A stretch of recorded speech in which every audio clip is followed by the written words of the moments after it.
سلام علیکم، چطورید؟ خوشگل مشکل آقا همه میدونی انشالله نمیتم. آره درست. امروز اومدیم یه روش مشتی و پرطرفدار یاد بگیریم، ماینکرافت دانلود کنیم میاریم عشق کنیم. همینطوری که می‌بینی این ویدیو دوم تازه دارم ویدیو رو شروع میکنم، ویدیو ساختن و من نمیشم باید حساب کنیم. ولی دیگه همین زیاد وقت نمیدم باید نری خداحافظ. تمام لینک های سایت هایی که ما داخل این ویدیو استفاده میکنیم داخل دیسکریپشن هستش. خب سایت اولی که ما لازم داریم سایت یاسانلوت هستش که جاوا رو ما میخوایم از اینجا دانلود کنیم. یکی از چیزهای مورد نیاز برای ماینکرافت که تو باید قبل اون دانلودش کنی جاوا هستش. اگه بخواین خودتون اینجا سایت رو بیاین میتونید سرچ کنین جاوا دانلود که میاره. دقت کنید سایت صاف 98 داره جاوای JDK رو میده، اینجا هم JDK رو میده ولی این سایت جاوای JRE رو داره. جاوای JRE جاوایی که ما لازم داریم برای ماینکرافت. جاوای JDK میشه جاوایی که برای برنامه نویسی استفاده میشه. روی این سایت کلیک میکنیم که لینکش هم داخل دیسکریپشن هستش. اینجا پایین تر میاییم و حالا قسمت دانلود رو میبینیم. اینجا حجم رو نوشته و نسخه ویندوز که از اینجا میتونید لینوکس یا ویندوزتون رو انتخاب کنید که اگه لینوکس هستید از این قسمت اینجا میتونید دانلود کنید نسخه ویندوز. حالا اینجا شما نیاز دارید که جاوای JRE که این همین جاوای اولی هست رو دانلود کنید. جاوای 8 با یا آپدیت های دیگه جاوا فرق نچندانی داره، یعنی من بهتون پیشنهاد میکنم جاوای 8 رو دانلود کنیم و رو همشون هم فکر کنم میکشه ماینکرافت. شما باید اینجا طبق پیسی تون انتخاب کنید که 32 بیت هستین یا 64 بیت. حالا نسخه 32 بیتش رو فکر کنم این سایت حذف کرده یا همین 86x نمیدونم، من اینو اطلاع ندارم ولی فکر کنم همتون دیگه الان روی نسخه 64x هستین، یعنی از 64x استفاده میکنید. جاوا ران تایم 64x میتونید نسخه 7 رو دانلود کنید ولی 8 آپدیت جدیدتریه. اینجا 64x یا 86x که احتمالاً همون 32x باشه رو دانلود میکنید طبق پیسی. بهترین لانچرها برای ماینکرافت لانچر هستش که احتمال میدم همتون اینو بدونید و شما اینجا میتونید برای لینوکس و مک و ویندوز دانلود کنید. حالا بیشتر ما ویندوز هستیم که از این قسمت باید گزینه دانلود PL رو بزنید. اینجا که دانلود PL رو میزنید میتونید انتخاب کنید مک، لینوکس یا ویندوز. اینجا حالا بیشتر ما بازم میگم ویندوز هستیم و از اینجا جدیدترین نسخه‌ش رو دانلود میکنیم. بعد اینکه شما ستاپ جاوا رو یعنی از همون فایل دانلودی وقتی بازش کنید و اکسترکتش کنید یه ستاپی میده که خیلی راحت اونجا با زبان فارسی هم هستش، میتونید گزینه بعدی رو بزنید و تمام، یعنی فقط شما باید چند تا بعدی و نکست رو بزنید. حالا اگه انگلیسی باشه خیلی راحته. وقتی که این کار رو انجام دادید لانچر رو باید باز کنید. لانچر هم نصب ساده ای داره و خودش اونجا همه چیز رو به هر زبانی نوشته. زمانی که لانچر رو باز میکنیم لانچر به این شکل هستش، یعنی شما این قسمت باید یوزرنیم وارد کنید و اینجا ورژن مورد نظرتون رو دانلود کنید. اینجا همه ورژن ها رو داره، حتی ورژن های آلفا و اسنپ شات که در ادامه بهتون میگم اونا رو چطوری بیارید. از این قسمت که مهمترین قسمت هست شما تیک اکانت رو میزنید و از این قسمت انتخاب میکنید و کانفیگور اکانت رو میزنید. اینجا 3 نوع اکانت وجود داره.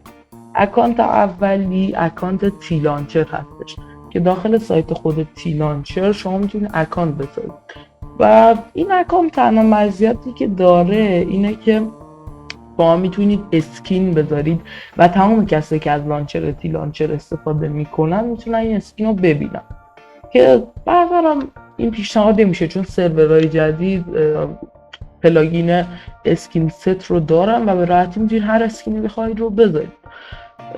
اکانت دوم اکانت مایکروسافت هستش یا همون اکانت قانونی ماینکرافت و این اکانت رو شما باید خریداری کنید از سایت های ایرانی میتونید خریداری کنید، چون که حالا پشتیبانی نمیشه واسه ایران داخل خود سایت اصلی ماینکرافت.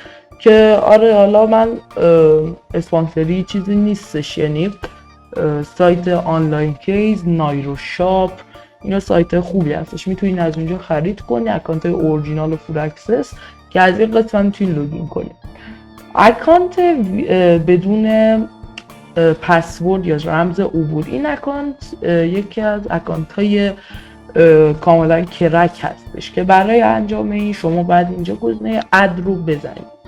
از این قسمت شما نوع اکانتتون رو انتخاب میکنید، مثلا این قسمت اینجا فقط کافیه که یک یوزرنیم، مثلا اسمی که میخواید شما استفاده کنید. من اسم خودم رو مثلا اسم یوزرنیم گیممو میزنم این قسمت و از اینجا میتونید انتخاب کنید که شما اسکینای افرادی که تیلانچر دارن رو ببینین یا نه، یعنی نیاز به اکانت تیلانچر نیست این قسمت، میتونی اسکیناش رو ببینی یا نه. از این قسمت هم که همون ماینکرافت اصلی هستش که اسکینایی که افراد با ماینکرافت اصلی یوز میکنن میتونید اونا رو ببینید. خب وقتی اسم رو اینجا وارد کنید میتونید سیو ان اکانت رو بزنید و اینجا رو کلا ببندید. اینجا میبینید که اد شده. از این قسمت ورژن مورد نظرتون رو انتخاب میکنید. خب بهتون گفته بودم که قراره بهتون اسنپ شات‌ها و آلفا ها و بتا رو کاملا توضیح بدم و اوکی. نسخه های آلفا و بتا نسخه های قدیمی مثلا ما رو نسخه اول ماینکرافت هستن. اسنپ شات هم آپدیت هایی هستن که مثلا اسنپ شات جدید که میاد داره آپدیت های ماینکرافت رو نشون میده.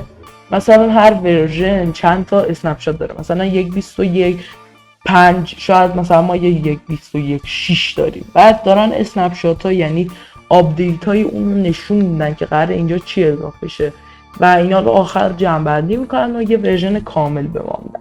برای فعالسازی این نوع ورژن ها از این گوشه پایین به ستینگ میرین، علامت ستینگ یا همون چرخنده، از اینجا گزینه اول ستینگز رو انتخاب میکنن. جدا از این قسمت ورژن ها که بهتون حالا توضیح میدم، من یه چیز مهمی بهتون بگم، مموریه یا همون رمتون.